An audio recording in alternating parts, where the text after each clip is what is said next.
Olá, muito bem-vindos ao Metrocast. Hoje eu sou anfitriã do podcast do Colégio Metropolitano, recebendo aqui a Iana para falar sobre assuntos de interesse da comunidade escolar, dos pais, alunos, professores, assuntos da atualidade, tudo que gira em torno da educação. Eu que represento o Pod Educa e que sempre traz informações na área da educação. Iana, eu quero começar falando com você sobre o encontro de pais.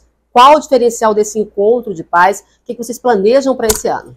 Então, o encontro de pais é um momento de reflexão entre a escola e a família, onde a gente pode abordar temas que não estão relacionados só ao pedagógico, esse tema mais formal. A gente vai trabalhar de uma educação como um todo, essa educação que é dada em casa, essa educação que as crianças precisam receber também nas igrejas. Então, a gente está falando de uma educação geral. Então, vamos trazer temas, vamos trazer palestrantes que abordem essa questão da educação emocional das crianças, a inteligência emocional que precisa trabalhar bastante com os nossos filhos, e os professores também precisam estar bem atentos, porque eles também são pais, então a gente trabalha toda essa comunidade escolar, toda essa pedagogia, mas não só dentro da escola, como fora também. E quando acontece o encontro de pais, já faço a convocação aí à comunidade. Sim, todos podem participar, todos estão convidados. Na escola, esse encontro de pais vai estar na agenda das crianças, mas a comunidade escolar também será convidada a participar, porque vai estar no Instagram da escola, então todos sigam aí o Instagram da escola, um momento de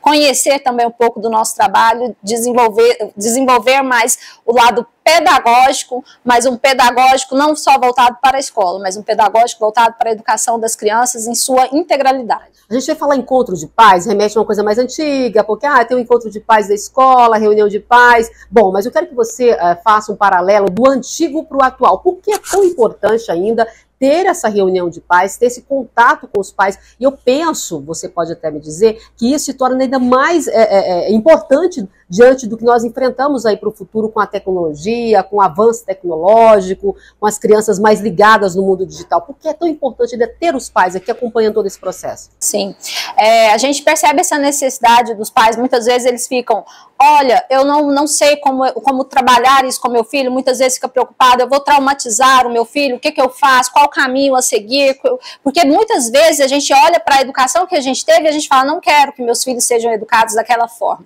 enquanto na verdade, se você hoje é um cidadão de bem, honesto, esforçado, trabalhador, a sua educação foi muito boa, então a gente precisa pensar em qual educação nós recebemos, em qual educação vamos dar para os nossos filhos. Então é um momento de refletir com profissionais da área. Vamos ter psicólogos, vamos ter neuropediatras, vamos trazer bastante nomes para esse momento, para onde a gente pode discutir melhor com os pais sobre essa educação na sua integralidade, como eu bem disse, não só o pedagógico, como uma reunião de pais, onde a gente pode entregar nota, resultado, falar como que foi o desenvolvimento, se está fazendo tarefa de casa ou não. Não, esse momento é para a gente falar de uma educação diante dos tempos modernos, diante de tanta tecnologia, de tanto acesso à informação, como que a gente transforma essa informação em conhecimento, que os pais precisam saber de tempo de tela, todas essas curiosidades que deixam os pais angustiados, a gente vai ter esse momento para refletir sobre isso. E agora vamos falar um pouco sobre alfabetização em tempos de tecnologia. Nós estamos diante aí do crescimento exponencial da tecnologia nas nossas vidas, na vida dos nossos filhos, dos nossos netos. O que se esperar para esse futuro? Como essa tecnologia, nós imaginamos que nos últimos 10 anos, na última década, nós tivemos um avanço assim, realmente sem medidas, né? Depois da pandemia, então. O que se imagina para o futuro em relação à alfabetização? O que mudou hoje? O que é desafio hoje que precisa ser pensado também para o futuro? Então, esse é um tema bastante polêmico, né, e bastante curioso para os pais, porque eles falam, muitos pais chegam até mim e falam assim, mas Iana, é muito difícil eu colocar esse menino para poder estudar, porque eu tenho uns concorrentes lá em casa muito fortes, que são as telas, o videogame, então assim, realmente é um concorrente muito forte. Mas a gente tem que trabalhar a questão do limite, qual o tempo de tela, Temos que também olhar a tecnologia com bastante positividade também. Então, a gente tem os prós e temos o a favor também, né? Então, por exemplo, na escola, a gente tem um momento de colocar no projetor, a gente trabalha o som das letras, então a gente trabalha algumas coisas para dar engajamento, porque essas crianças de hoje, elas não aprendem mais como a gente aprendeu antigamente. Antes a gente tinha uma aula expositiva e fazia uma atividade e era só isso. O professor ficava lá 4 horas expondo o conteúdo e a gente só depois fazia os exercícios. E a gente aprendia daquela forma. Só que hoje a gente tem uma criança diferente. A gente tem uma criança mais imediatista, uma criança com tempo de atenção menor. E há até um estudo em que diz que essa geração é a primeira geração que vai ser menos inteligente que os pais. Porque normalmente, geração após geração, eles tendem a ser mais inteligentes. E que você faz a referência a essa questão de que as crianças seriam menos inteligentes, mesmo com tanta tecnologia, tanta informação, tanto volume de informação? Então, na minha concepção, eu não vejo as crianças menos inteligentes. Eu vejo as crianças mais curiosas, eu vejo as crianças mais cheias de informação. Mas a gente tem que diferenciar o que é informação, o que é conhecimento. Informação ele tem em todos os lugares, ele tem nas telas, ele tem na televisão, ele tem no videogame, ele tem em todos os lugares. Conhecimento é essa instrução mais mediada, mais direcionada que a escola faz com eles. Então, quando eu olho e vejo uma estatística dessa e vejo uma análise desse jeito, eu olho com muito cuidado, porque assim, se a gente analisar as crianças de antes com a mesma régua da de hoje, eu vou ver uma diferença muito grande, porque as crianças de hoje não são aquelas de antes. E não adianta a gente pegar e ficar achando que, oh meu Deus, naquele tempo que as crianças sabiam brincar na rua, as crianças sabiam isso. Hoje as crianças têm outras habilidades. Elas sabem mexer no computador, elas sabem mexer no celular. Em 2001, Max Pranksky, ele cunhou um tema até chamando as crianças de hoje nativos digital. Quando chegou a pandemia, a gente viu que esse termo caiu por terra, porque eles sabiam mexer na internet, mas eles não sabiam passar um e-mail, eles não sabiam gravar nada no Word, eles não sabiam escrever. Então, assim, a gente tem que ver tudo com muito cuidado, nem tanto e nem tão pouco. E a tecnologia, ela veio para somar, e não tem como a gente viver sem tecnologia. As crianças não tem como eu trazer as crianças para uma sala de aula e não aliar a tecnologia ao ensino. O que não é ensinado, não é aprendido. Ou seja, o tempo de tela, eu preciso ensinar para o meu filho qual que era o momento em que ele pode sim utilizar a tela, qual que é o momento que não. O que é saudável nessa aprendizagem, o que não. Por exemplo, a gente está tendo uma conversa aqui. Se eu ficar olhando no celular, eu não vou prestar atenção no que a gente está falando. Mas se tiver desinteressante, é mesmo que eu estiver numa festa ou estiver conversando com meu esposo. Se aquela conversa estiver desinteressante, eu vou mexer no celular. Mesmo assim, é o celular no momento, em casa ou na sala de aula. Então, tudo isso tem que ser olhado com muito cuidado.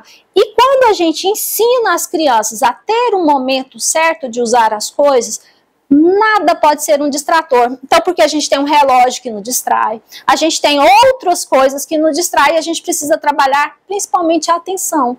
O que a tecnologia ela contribui para a evolução, no aprendizado da educação infantil? O que se percebe na atualidade que foi realmente um avanço em relação às ferramentas do passado?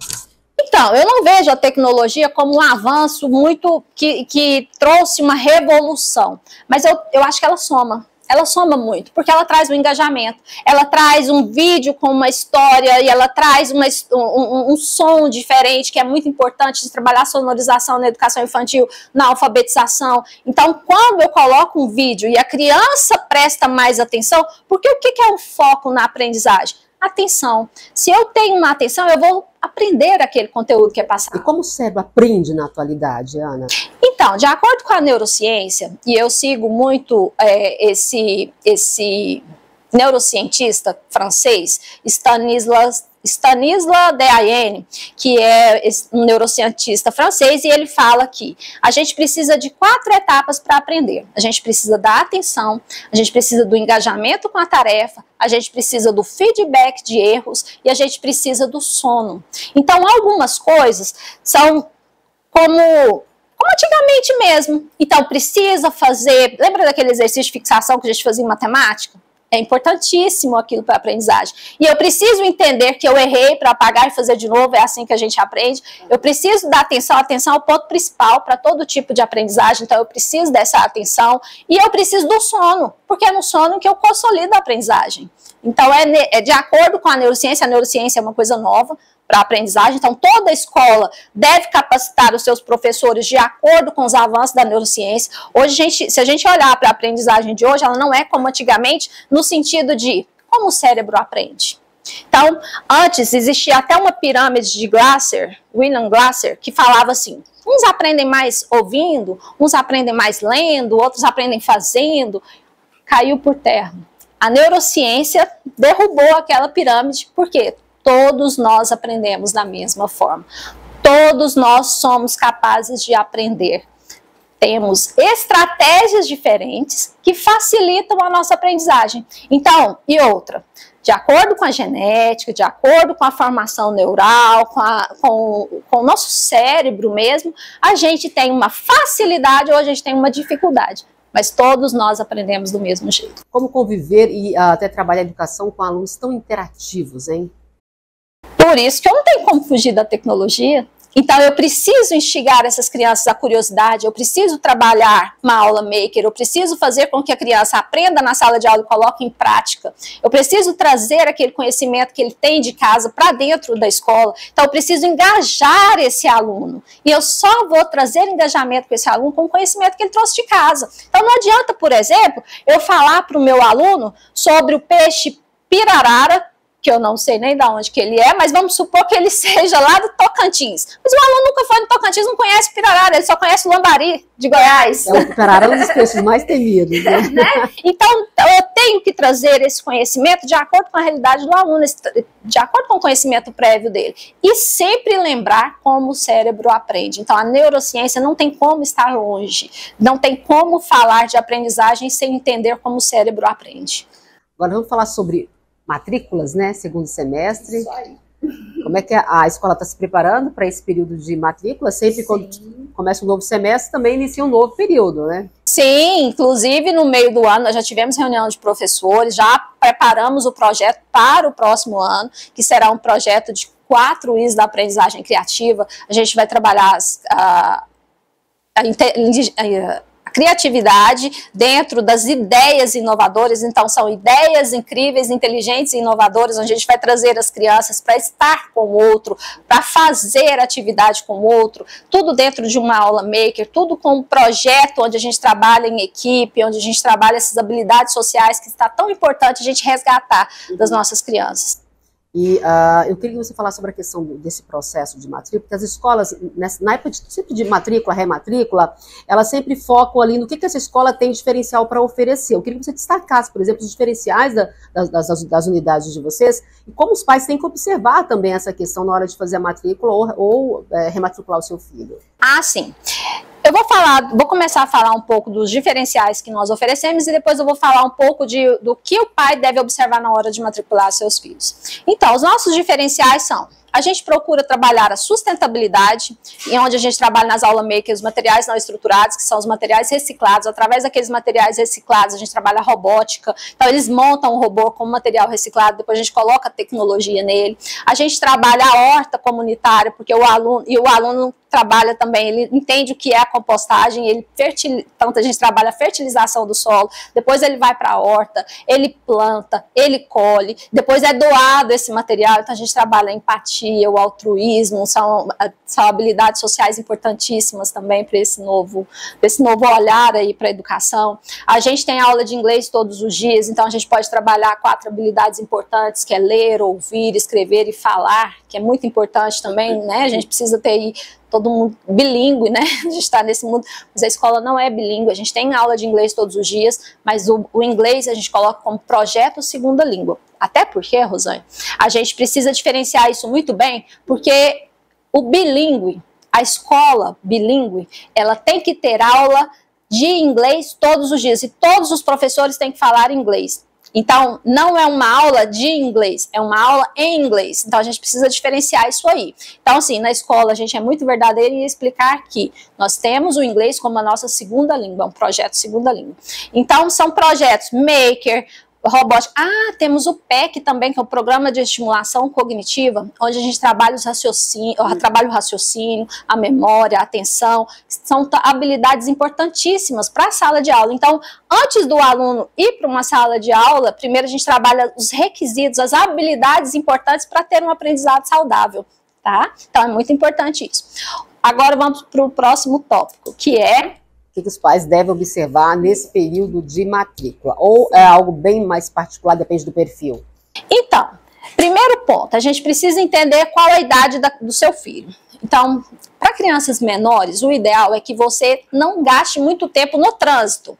Então, que seja uma escola próxima da sua casa. Por quê? A criança precisa estar descansada quando ela chega em casa e descansada quando ela chega... Eles têm que estar descansado quando ela chega na escola para aprender e descansado quando ela chega em casa para fazer o dever de casa, ou almoçar, ou qualquer outra coisa do tipo, a atividade que ela for fazer. Então, a gente precisa de estar perto da escola, a gente precisa observar o ambiente escolar. Então, chegou, gente, na escola, observa o ambiente. O ambiente que eu falo dessa observação é limpeza, sim, é pessoa, sim, mas a gente precisa olhar para o ambiente como um todo. As pessoas estão felizes ali, o que elas estão fazendo, como que está esse clima dentro da escola, o acolhimento que o pai teve dentro dessa escola, porque isso tudo é muito positivo na hora da aprendizagem, né? Então, é observar, porque diante de uma criança que você observa que está recuada, ou que as crianças não estão brincando, ou que estão apresentando medo, elas não estão aprendendo adequadamente, porque a gente já sabe. Essa escola tem que falar muito a linguagem desses pais, dessa família, né? Sim, tem que estar em contato. Então é isso que eu falo, eu reconhecer, você entrar e se sentir acolhido, você se sentir reconhecido naquele lugar. Tem que ser um ambiente onde você goste de estar lá. Então o seu filho vai gostar de estar lá. Então você vai olhar isso, você vai olhar o ambiente, você vai olhar a qualificação dos professores, você vai olhar se a escola tem capacitação de professores, como que essa gestão lida com essa capacitação dos professores, qual que é a instrução que é dado para esses professores, e você vai olhar em consequência a higiene do local e depois instalações e outras coisas mais. Mas estar naquele local, principalmente a hora que as coisas estão acontecendo, então no momento de aula, é fundamental para você observar o clima do ambiente. Isso faz toda a diferença nesse processo de aprendizagem, no resultado final. Sim, sim, porque a neurociência, vou dizer, sou apaixonada em neurociência da aprendizagem, porque a neurociência já nos diz que quando a gente tem um ambiente propício para a aprendizagem, um ambiente onde oferece afetividade, a criança vai aprender muito melhor. Onde a gente tem um ambiente que oferece medo, um ambiente hostil, a gente não tem uma aprendizagem porque é liberado estresse, o hormônio do estresse, e com o hormônio do estresse a gente não aprende. Tudo, né? A gente não aprende. Então é isso aí, muito esclarecedora a nossa conversa, foi um prazer, né, mais uma vez poder mediar aqui esse debate com você e trazer mais informações e conhecimento. Algo a acrescentar aí, né? É sempre um prazer estar falando sobre aprendizagem, agora trazendo essa novidade de neurociência e aprendizagem. Estar com a Rosane também é sempre um prazer muito grande. Tchau, tchau. A gente volta e fala mais. Até mais. Tchau, tchau.